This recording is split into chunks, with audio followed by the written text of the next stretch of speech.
Good morning, students. Myself Shipra Agrawal here, and today I am going to tell you Class 9 English Moments Story Iswaran the Storyteller. In this video, I am going to provide you full explanation. Chaliye, we are starting. The story was narrated to Ganesh by a young man. Ganesh को story बताई जा रही है एक young man के द्वारा. Mahendra by name एक person है जिसका नेम महेंद्र है. He was a junior supervisor in a firm. एक जूनियर सुपरवाइज़र एक फर्म में which offered on hire supervisors at various type of construction site. जो क्या एक कंस्ट्रक्शन साइट पे काम करता है, जैसे फैक्ट्रीज़ हैं, ब्रिजेज़ हैं, dams and so on. Mahin's job was to keep an eye on the activities at the work site. Mahendra का काम क्या था? ध्यान रखना कि किस तरीके का काम साइट पे हो रहा है. He had to keep moving from place to place every now and then as ordered by his head office. जैसे ही उसके हेड ऑफिस से कोई ऑर्डर आता है तो उस तरीके से उसको एक जगह से दूसरी जगह जाना पड़ता है. From a coal mining area to a railway bridges construction site. From there, after a few months, to a chemical plant which was coming up somewhere. जैसे वो एक जगह पे रहता है, कोल माइनिंग एरिया में रहता है, तो वहाँ से उसे रेलवे ब्रिज कंस्ट्रक्शन साइट की तरफ जाना पड़ता था. फिर कुछ महीने बाद उसे शिफ्ट होना पड़ता था केमिकल प्लांट्स जो आगे आने वाले हैं ऐसी जगहों पे. टर्न योर पेज बेटा. He was a bachelor. His needs were very simple, and he was able to adjust himself to all kinds of odd conditions, whether it was an ill-equipped circuit house or a makeshift canvas tent in the middle of a stone quarry. But one asset he had was his cook, Iswaran.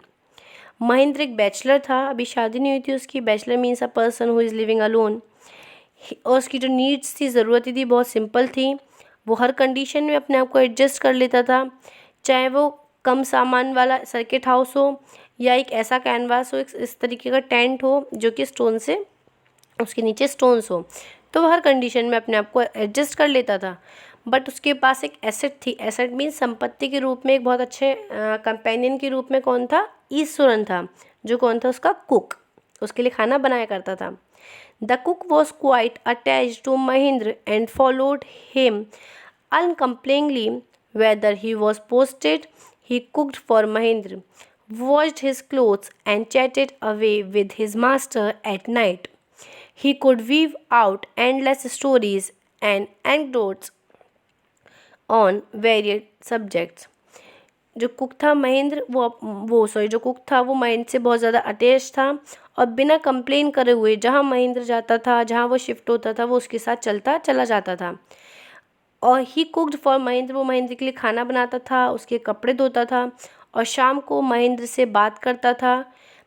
Eswaran के अंदर एक quality थी, वो किसी भी topic पे story बना सकता था, कोई भी स्टोरी बना सकता था जो कभी भी ख़त्म नहीं होती थी. Iswaran also had an amazing capacity to produce vegetables and cooking ingredients seemingly out of nowhere. Eswaran के अंदर एक ऐसी क्वालिटी भी थी कि वो कोई भी वेजिटेबल बना सकता था, चाहे उसके इंग्रेडिएंट्स पास में हों या नहीं हो, वो बहुत अच्छे से खाना बनाना जानता था. In the middle of a desolated landscape with no shop visible for miles around. यहाँ तक कि वो ऐसा खाना बनाता था, ऐसी चीज़ें बना के देता था जो चीज़ें उस एरिया में बहुत दूर तक भी अवेलेबल नहीं होती थी. He would miraculously conjure up the most delicious dishes made with fresh vegetable within an hour of arriving at the zinc sheet shelter at a New Work Palace. वो वेजिटेबल्स को बहुत डिलीशियस, बहुत अच्छा बनाता था और हर तरीके की वेजिटेबल्स को वो बना के रेडी कर देता था in an hour. Next passage आ जाइए बेटा. Mahendra would be up early in the morning and leave for work after breakfast, carrying some part prepared food with him. Meanwhile, Iswaran would tidy up the shed, wash the clothes, and have a leisurely bath, pouring several buckets of water over his head, muttering a prayer all the while. Mahendra सुबह जल्दी उठ के अपने काम के लिए जाता था, अपने साथ खाना ले जाता था वो, जो कि ईश्वरन ने बनाया होता था। उसके जाने के बाद ईश्वरन घर की सफाई करता था, कपड़े धोता था और बहुत अच्छे से नहाता था और कई सारे बकेट्स अपने ऊपर डालता था। Muttering a prayer all the time, और हर टाइम एक प्रेयर पूजा जपता रहता था, बोलता रहता था। It would be lunch time by then, after eating he would read for a while before dozing off. अब लंच टाइम हो जाता था इतनी देर में, उसके बाद वो खाना वगैरह खाता था और कुछ बुक्स वगैरह वो पढ़ा करता था। The book was usually some popular Tamil thriller running of hundreds of pages. जो बुक पढ़ता था वो तमिल थ्रिल मूवी बुक हुआ करती थी और अराउंड 100 पेजेस की होती थी। It's imaginative description and narrative flourish would hold Iswaran in thrall. वो इस तरीके की स्टोरीज पढ़ा करता था कि वो ईश्वरन भी उस कैरेक्टर में धीरे धीरे ढलता चला जाता था। His own descriptions were greatly influenced by the Tamil authors that he read. वो किसी भी चीज़ को डिस्क्राइब करता था तो हमेशा कहीं ना कहीं तमिल ऑथर से वो रिलेटेड होती थी, उनकी स्टोरी से रिलेटेड होती थी। When he was narrating even the smallest of incidents, he would try to work in suspense and a surprise ending into the account. जब भी वो छोटे से भी इंसिडेंट को अगर बता रहा होता था तो वो इस तरीके से बताता था कि वो बहुत बड़ा सस्पेंस और सरप्राइज उस चीज़ में क्रिएट करता था।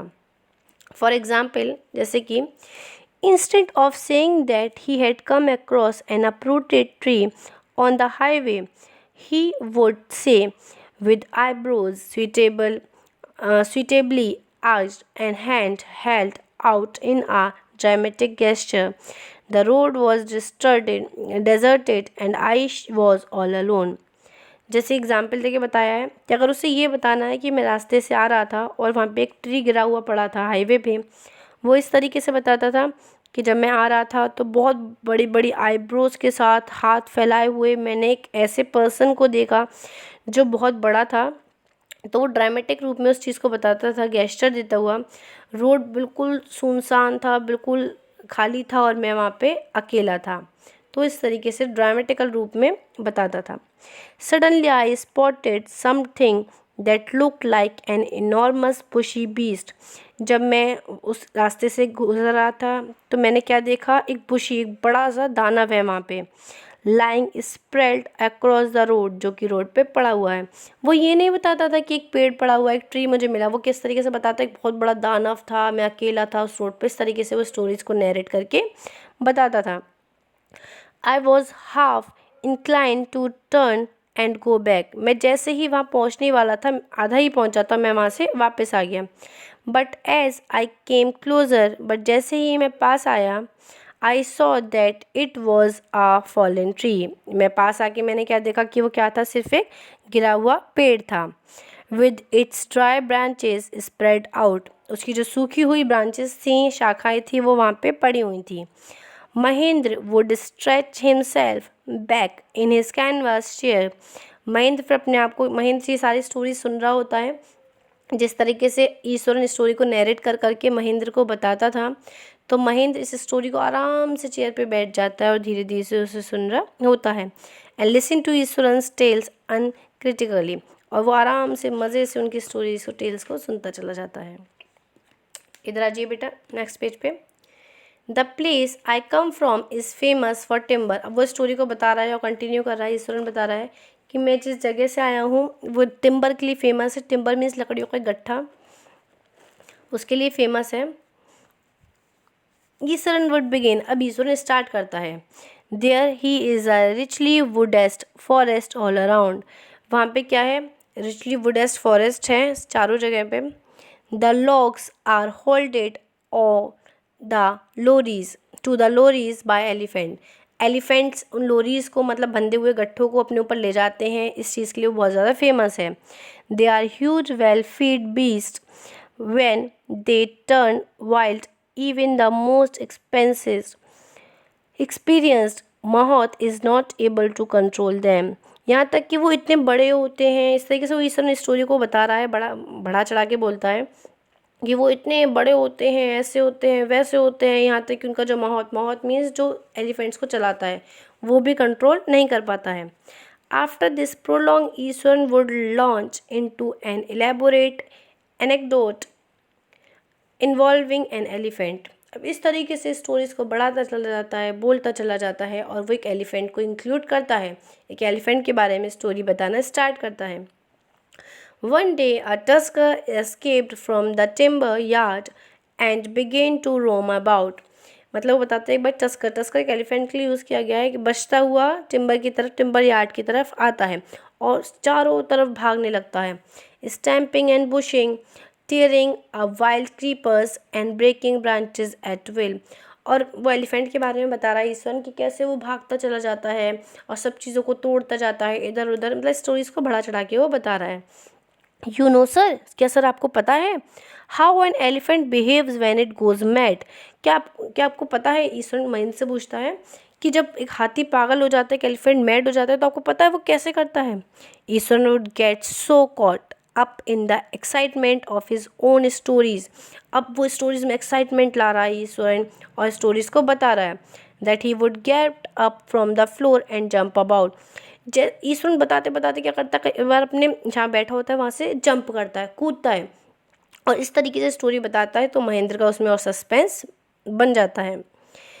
Stamping his feet in emulation of the mad elephant. और वो मैड एलिफेंट की तरह, एक पागल हाथी की तरह अपने फीट्स को करने लगता है, स्टैम्प करने लगता है। The elephant reach the outskirt of our town. अब ईश्वर कंटिन्यू कर रहा है, बता रहा है कि सर आपको पता है वो एलिफेंट ने क्या किया, हमारे टाउन से बाहर की तरफ भागना स्टार्ट कर दिया। Breaking the fences down like match sticks. वो दीवारों को मैच स्टिक्स की तरह तोड़ने लगता है। He would continue. अब ईश्वर कंटिन्यू करता है। It came into the main road and smashes all the stalls selling fruits, mud pots and clothes। अब एलिफेंट क्या है, बाहर की तरफ आ रहा है सर, और हमारे जितने भी फ्रूट के स्टॉल हैं, मड के पॉट्स हैं, क्लोथ्स हैं, सबको ख़राब करता हुआ आगे बढ़ता चला जा रहा है। People ran helter skelter in panic. और लोग यहाँ से वहाँ भाग रहे हैं, घबरा रहे हैं, बहुत ज़्यादा परेशान हो रहे हैं। इस तरीके की स्टोरीज़ को क्या कर रहा है ईश्वरन, बढ़ा चढ़ा के महेंद्र को बता रहा है। The elephant now enter a school ground where children were playing, breaking through a brick wall। अब ईश्वर बताता है कि सर आपको पता है फिर एलिफेंट ने क्या किया, वो स्कूल ग्राउंड में घुस गया जहाँ पे कि सारे बच्चे खेल रहे थे और जितनी भी वहाँ की वॉल्स थी सबको बिल्कुल तोड़ दिया। All the boys rain into the classroom and shut the door tight. सारे लड़के क्लास की तरफ भगते हैं और टाइट डोर बंद कर देते हैं।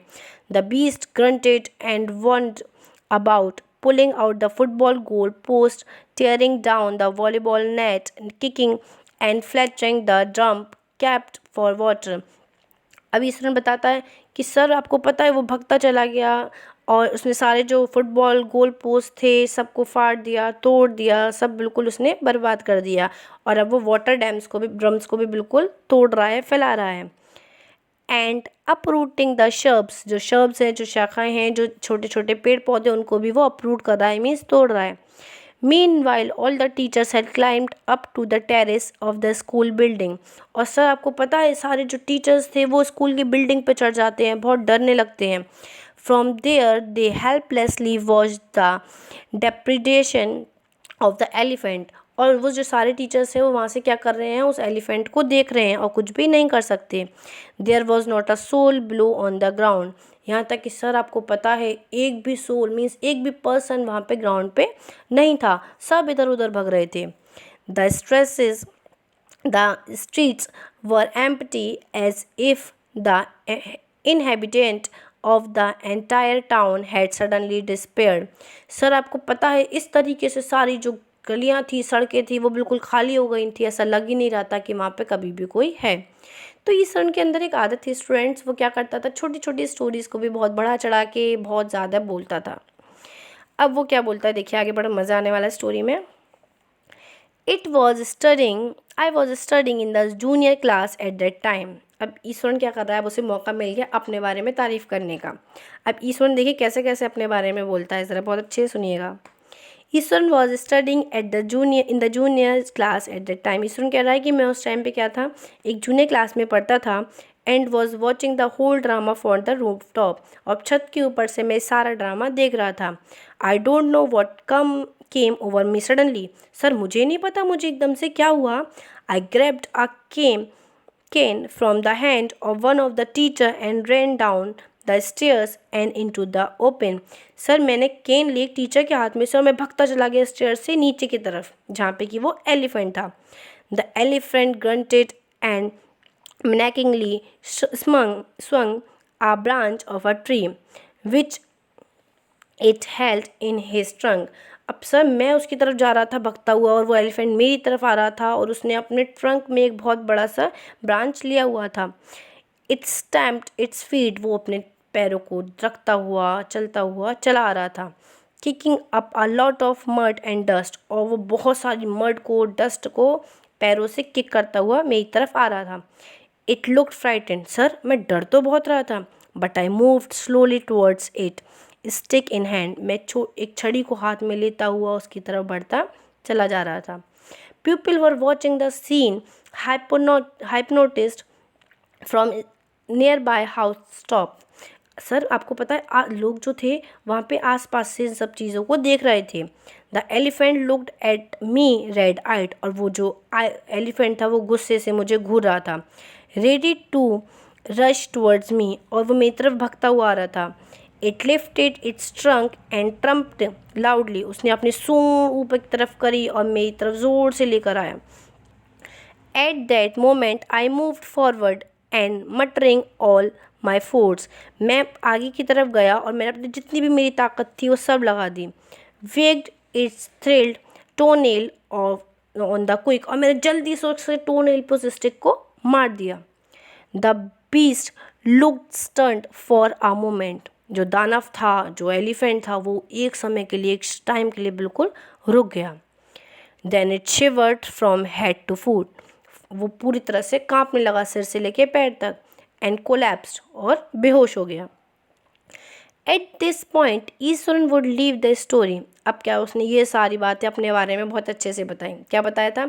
एक एलिफेंट था, सारे टीचर्स वगैरह सब लोग उससे बहुत डर रहे थे, बट मैं आया, अपनी सारी पावर दिखाई, जबकि मैं एक बहुत छोटी क्लास में पढ़ता था, और मैंने उस एलिफेंट को मार दिया और वो बेचारा बेहोश हो गया। एट दिस पॉइंट, अब इस पॉइंट पे क्या होता है, Eswaran would leave the story, Eswaran इस स्टोरी को, बेटा टर्न कर लीजिए पेज, ईश्वरन इस स्टोरी को वहीं पे छोड़ता हुआ मरमर करता है, मीन्स बड़बड़ाता है। I will be back after lighting the gas and warming up the dinner, sir मैं अभी वापस आता हूँ, ज़रा खाना गर्म करके लेकर आता हूँ। Mahendra who had been listening up rapt attention would be left hanging, अब महेंद्र क्या था, उसकी स्टोरी को बहुत अटेंशन के संग सुन रहा था कि अरे आगे क्या होने वाला है, क्या होगा, लेकिन ईश्वरन कहने क्या किया, उस स्टोरी को सस्पेंस में ही छोड़ के चला गया कि सर अभी मैं खाना गर्म करके लाता हूँ। When he returned, Eswaran would not pick up the thread of the story right away। अब जब वो वापस आया उसने स्टोरी के बारे में कुछ भी नहीं कहा, ईश्वरन ने आराम से बैठ गया। Mahendra would have to remind him that the conclusion was pending। अब महेंद्र ने उससे कहा कि अरे अभी कंक्लूजन रह गया है, क्योंकि महेंद्र तो बड़े सस्पेंस के साथ सुन रहा था, उसे तो ये था कि अब आगे क्या होगा। अब महेंद्र कहता है अरे अभी रह गया है, जल्दी बताओ, मैं बहुत एक्साइटेड हूँ। Well, a veterinary doctor was summoned to revive the animal, Eastwaran would casually 2 days later it was laid awake by its mahout to the jungle। अब वो कहता सर कुछ नहीं, बस अब डॉक्टर आया, वेटरनरी डॉक्टर मीन्स जो एनिमल्स का डॉक्टर होता है वो आया और वो उसको ले गया। 2-3 दिन बाद माहौत आया, उसका मालिक था जो एलिफेंट का, वो उसे लेकर जंगल की तरफ चला जाता है। Well how did you manage to do it Iswaran, how did you bring down the beast. अब महेंद्र कहता है अरे ईश्वरन तुमने इतना सब कुछ कैसे किया, कैसे मैनेज किया उतने बड़े दानव को, इतने बड़े बीस्ट को मारने के लिए। It has something to do with the Japanese art. अरे सर ये एक जैपनीज़ आर्ट है। अभी ईश्वरन फिर वो बढ़ा चढ़ा के बोल रहा है कि एक जैपनीज़ आर्ट है, हर कोई इसे नहीं कर सकता sir. I think sir karate और जूजिस्टू इट इज़ कॉल्ड। सर हाँ शायद इसे कराटे या जूजिस्टू नाम से जाना जाता है।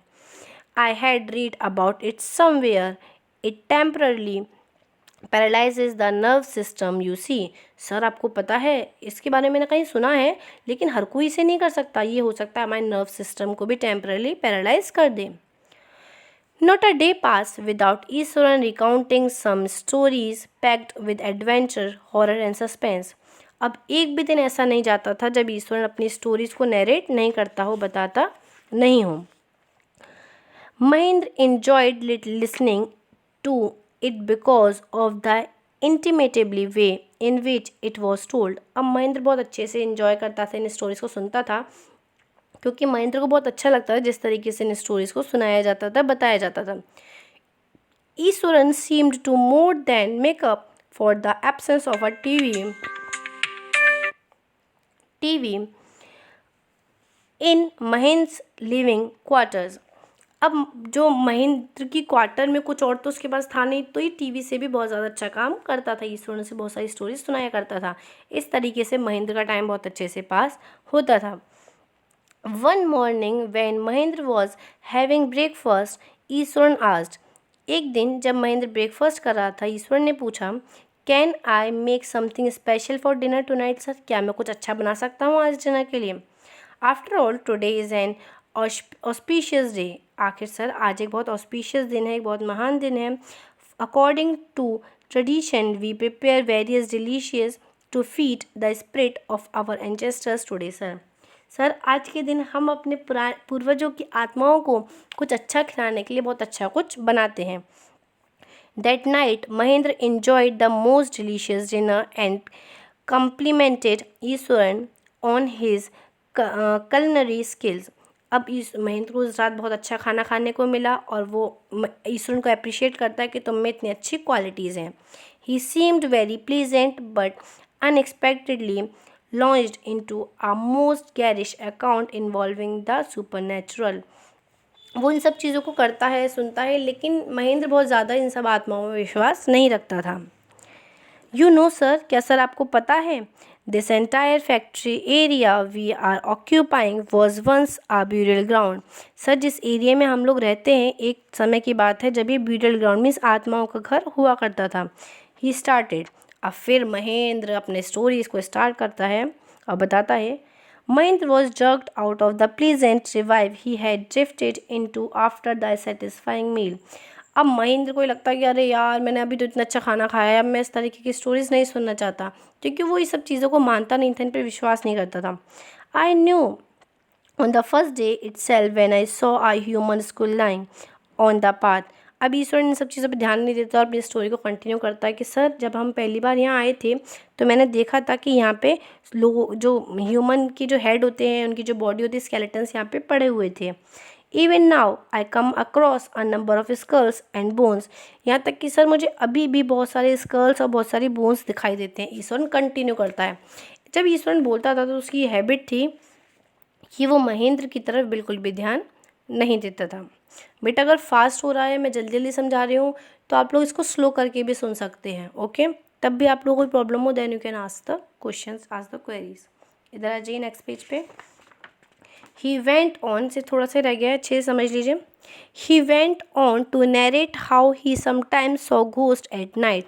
अब वो कंटिन्यू करता है, बताता है किस तरीके से वो रात में भूतों को देखा करता है. I am not easy frightened by these things sir. I am a brave fellow, but one horrible ghost of a woman with appear off and on at midnight during the full moon. It is an ugly creature with matted hair and a shriveled face, like a skeleton holding a fetus in its arm. अब वो कहता है कि sir मैं भी इन सब चीज़ों पे बहुत ज़्यादा विश्वास नहीं करता, मैं वैसे बहुत ब्रेव हूँ, लेकिन सर एक बार तो मैं भी डर गया जब मैंने एक लेडी को देखा जिसके बाल बिखरे हुए थे, बहुत अजीब सा फेस था और एक स्केलेटन था, एक बच्चे का स्केलेटन वो अपने हाथ में ली हुई थी, जो मुझे बिल्कुल घोस्ट की तरह लग रही थी.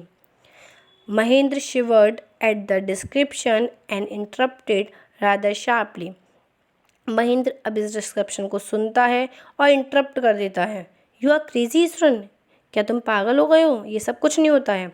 There are no such thing as ghost और स्पिरिट. घोस्ट की तरह, आत्माओं की तरह, भूत, ये सब चीज़ें ईश्वरन कुछ नहीं होती हैं, ये सब बकवास है. It is all a figment of your imagination. ये सिर्फ तुम्हारे सोच के ऊपर है कि तुम सोचते हो, ज़्यादा सोचते हो, इसलिए तुम्हें ऐसा लगता है. Get your digestive system examined and maybe your head as well, तुम जाओ अपने आप को चेक करवाओ, ऐसा लगता है तुम्हारा पेट और सिर खराब हो चुका है। यू आर टॉकिंग नॉनसेंस, तुम बिल्कुल बकवास कर रहे हो। अब इस तरीके से महेंद्र ईश्वरन से बोलता है। He left the room and retire for a night, अब इस रूम को छोड़ देता है और रात को सोने के लिए चला जाता है। Expecting Iswaran to sulk for a couple of days, but the next morning he was surprised to find the cook as cheerful as talkative as ever. अब महेंद्र तो थोड़ा डरा डरा सा था कि अरे रात में ईश्वर ने मुझसे भूतों की बातें करी हैं, तो हो सकता है वो थोड़ा अजीब सा फील कर रहा हो, लेकिन नहीं।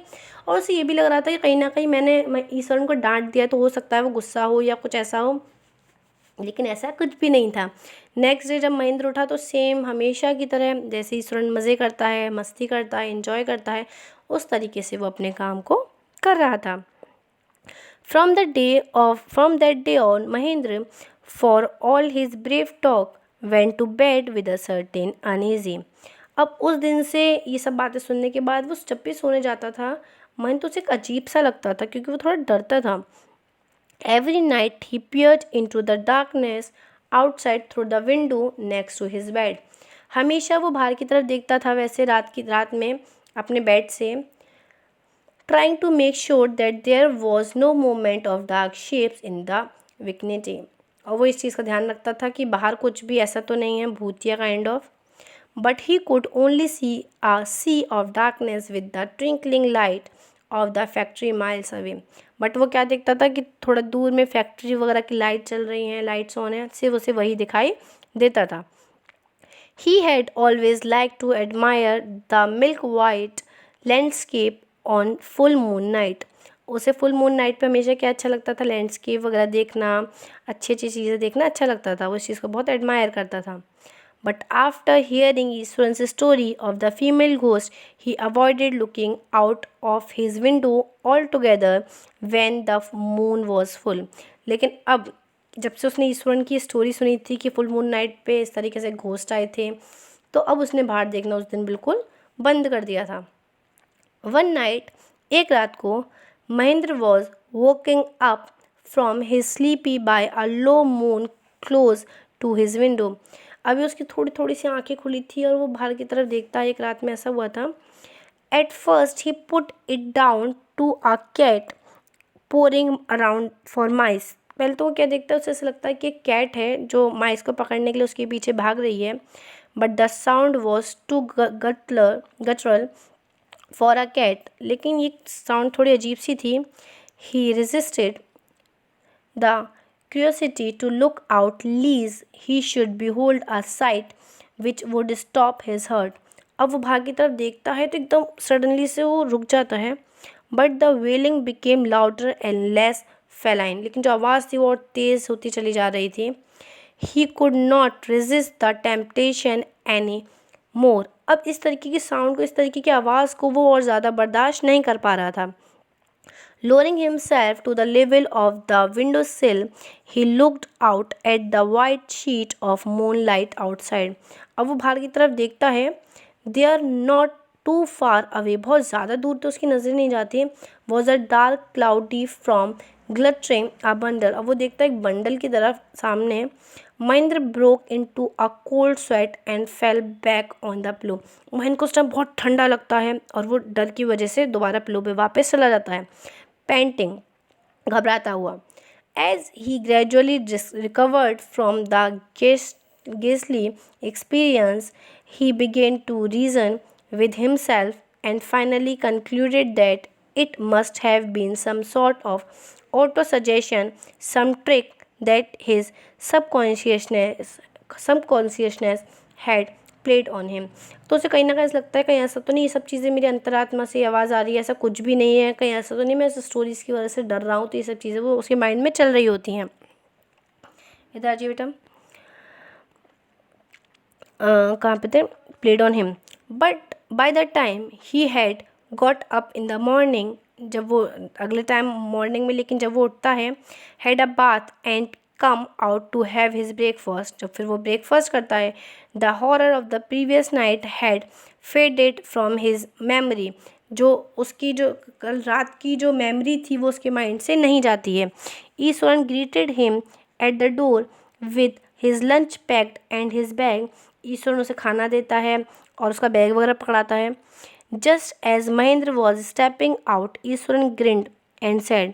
जैसे ही वो जाने वाला होता है महेंद्र, ईश्वरन कहता है, sir remember the other day, sir कभी आपको याद है, when I was telling you about the female ghost with a foetus in her its arm, जो मैंने आपको बताया था स्टोरी कि इस तरीके से फीमेल घोस्ट थी।